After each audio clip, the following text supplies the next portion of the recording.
Shalom! Você está no canal Sou Peregrino na Terra. Eu sou o pastor Marcelo. E aqui você estuda as escrituras no contexto original.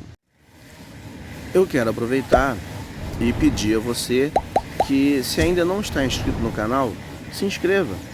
Se inscreva para você estar recebendo novos vídeos no canal. Aperte o sininho para que você possa estar recebendo as notificações e estar estudando as escrituras no contexto original para ter uma maior compreensão. E compartilhe com os seus amigos para que outras pessoas também possam ter acesso à verdade da palavra do Eterno.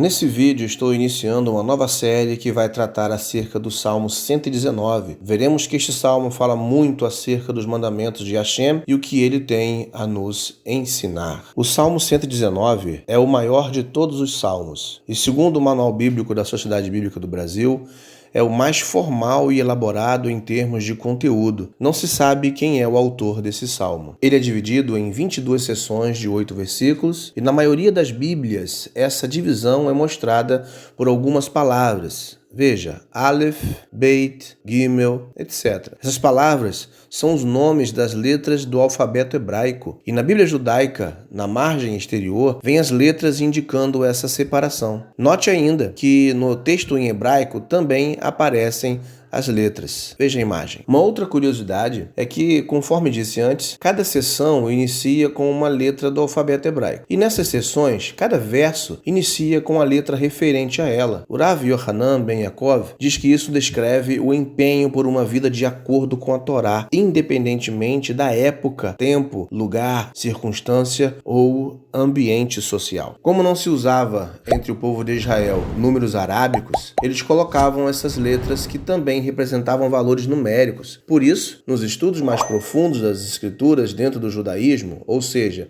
na Kabbalah, se utiliza a gematria, que é o estudo dos valores numéricos das palavras no original. Do ponto de vista profético, o Salmo 119 é considerado um caminho até o Olam Rabá, oitavo milênio ou o mundo vindouro, pois mostra corretamente o caminho que os servos do Eterno, santo, bendito seja ele, devem seguir. Apesar de ser um texto poético, estes textos são proféticos também e seguem o padrão dos profetas, pois a profecia não aparece organizada cronologicamente no texto. Por isso, os primeiros versos mostram o Olam Rabá e nos últimos, na última seção, aponta para o Messias em sua primeira vinda como servo sofredor. Ou seja, o salmo inteiro aponta para a vida inteira de Yeshua, desde sua primeira vinda até o final do sétimo milênio e a entrada do oitavo milênio. No decorrer dessa série, você poderá ver isso. Entre os estudiosos judeus, é chamado de o Salmo das 8 facetas. É por isso que em seus textos mencionam muito a Torá,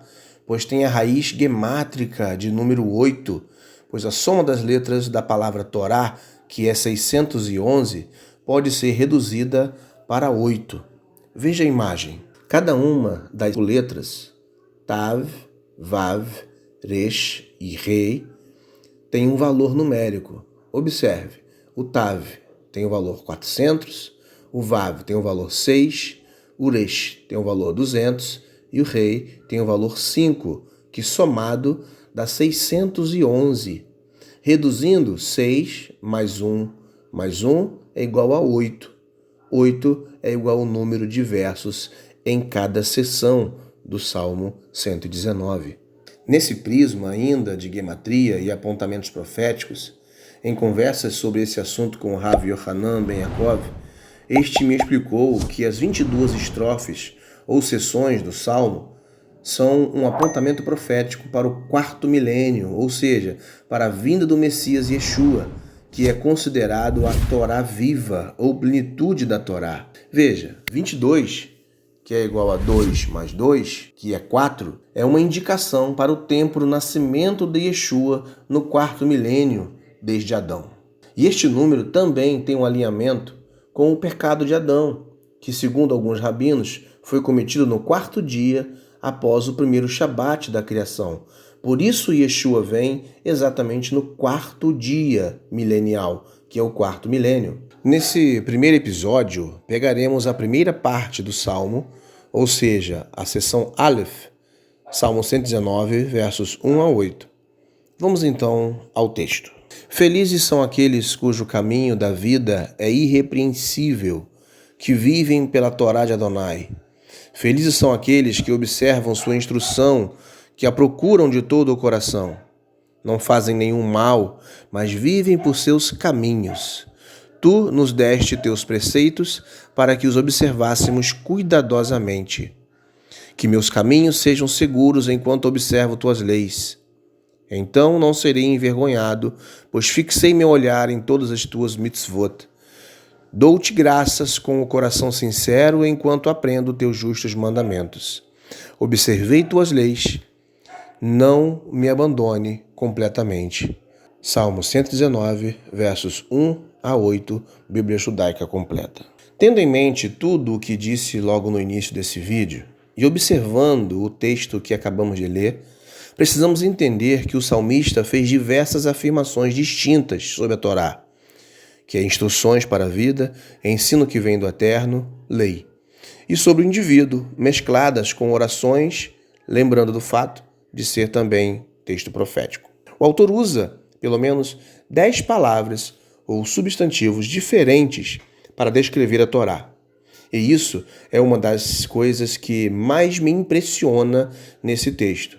Ou seja, como ele descreve a Torá de formas diversas e algumas vezes com palavras tiradas da própria Torá.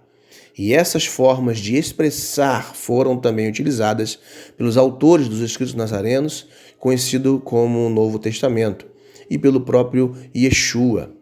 Vejamos então essas palavras ou substantivos: lei de Deus, testemunhos, instrução, preceitos, estatutos, mandamentos, decretos, palavra, caminhos, promessa e juízos. Quando estamos atentos à forma de escrita do autor, poderemos entender mais facilmente muitos textos dos profetas e das cartas de Rav Shaul, apóstolo Paulo, por exemplo. O autor usa uma ou outra dessas palavras em quase todos os versículos. E por esse cuidado em descrever a Torá, percebemos como o salmista amava o estudo da lei de Hashem. Vemos nesse salmo que a vontade de Deus, expressa em seu ensinamento, que é a Torá, governava o estilo de vida e a conduta do salmista, dando esperança e paz, e o conduzia à vida e à liberdade. E esse exemplo deve ser seguido por cada um de nós. Foi para isso que Hashem permitiu que esses textos chegassem até os nossos dias. Observemos os versos 1 e 2. Felizes são aqueles cujo caminho da vida é irrepreensível, que vivem pela Torá de Adonai. Felizes são aqueles que observam sua instrução, que a procuram de todo o coração. Em algumas versões da Bíblia, esses versos vêm com o termo bem-aventurados. No entanto, o termo felizes são carregam mais a força do que eles querem realmente passar em um sentido original. Veja a afirmação do autor na primeira parte do verso 1, de que são felizes os que vivem de forma irrepreensível. E reparem que ele usa o termo caminho, aludindo a uma vida obediente à Torá de Hashem. E isso é confirmado no fim, quando diz que vivem pela Torá de Adonai. Nas traduções mais comuns, esse fim diz que vivem pela lei do Senhor.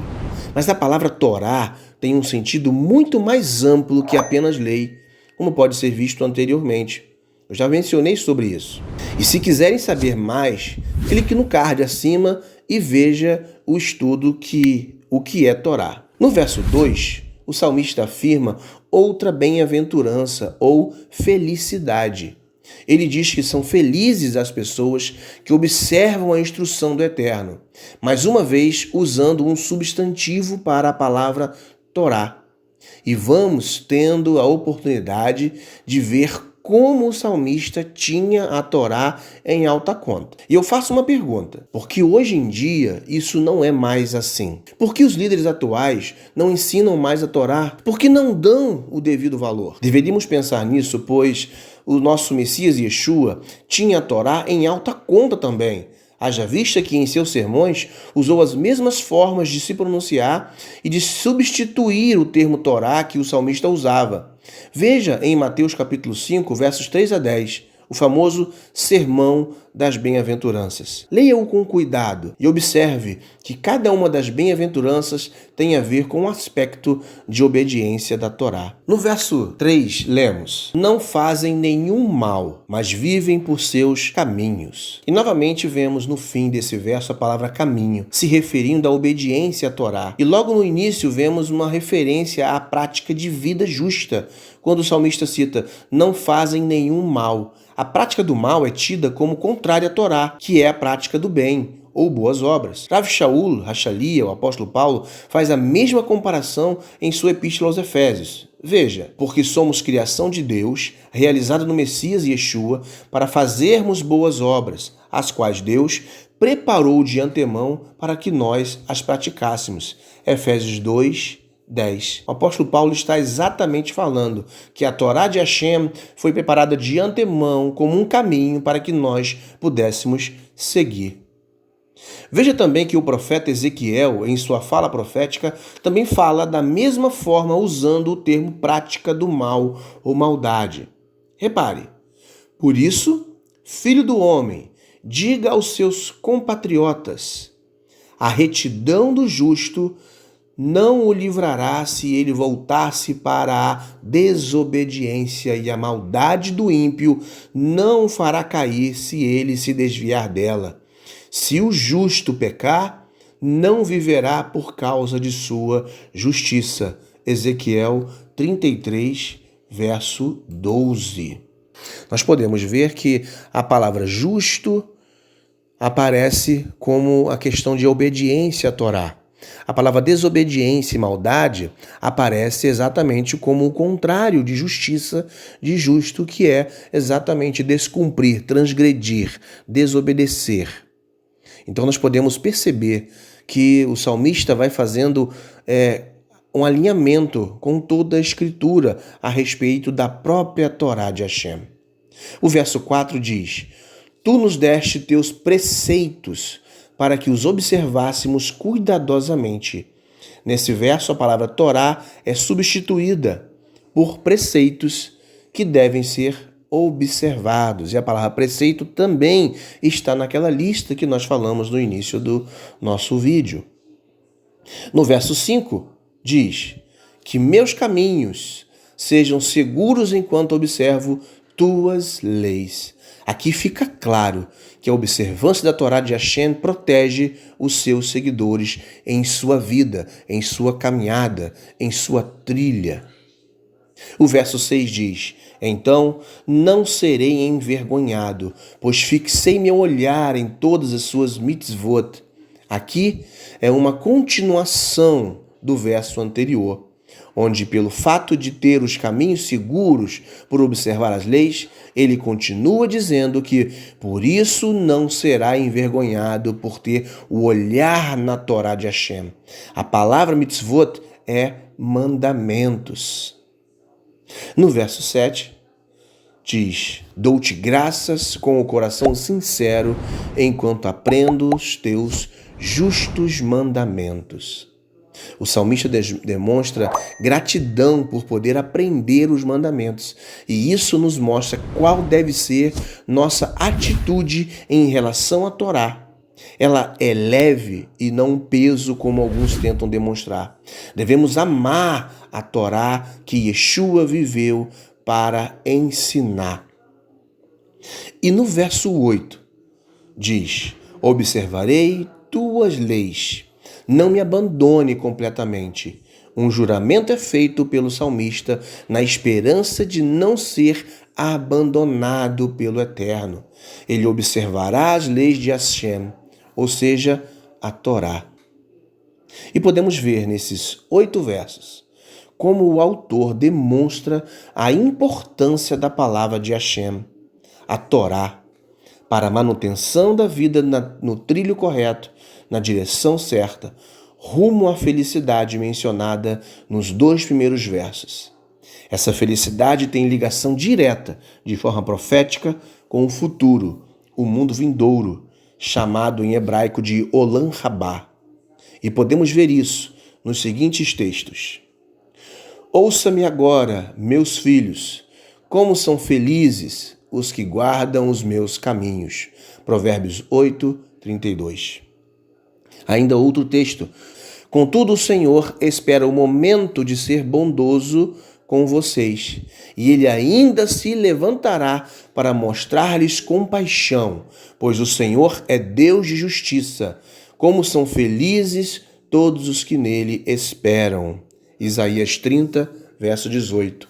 Vai vendo como esses versos trazem referência ao mundo vindouro, ao futuro, ao que o Eterno programou para aqueles que obedecem e seguem a sua Torá. Vamos agora para um texto do Novo Testamento, do chamado Novo Testamento, da Brit Hadashah, que fala o seguinte: pois quem quiser amar a vida e ver dias felizes, guarde a sua língua do mal e os seus lábios da falsidade. Afaste-se do mal e faça o bem. Busque a paz com perseverança, porque os olhos do Senhor estão sobre os justos e os seus ouvidos estão atentos à sua oração. Mas o rosto do Senhor volta-se contra os que praticam o mal. Quem há de maltratá-los, se vocês forem zelosos na prática do bem? Todavia, mesmo que venham a sofrer porque praticam a justiça, vocês serão felizes. Não temam aquilo que eles temem, não fiquem amedrontados. 1 Pedro 3, 10 a 14. Ainda podemos ir para Apocalipse e confirmar que o texto fala de Olam Rabá, essas palavras falam de Olam Rabá. Então ouvi uma voz do céu dizendo: escreva, felizes os mortos que morrem no Senhor de agora em diante. Diz Uruar.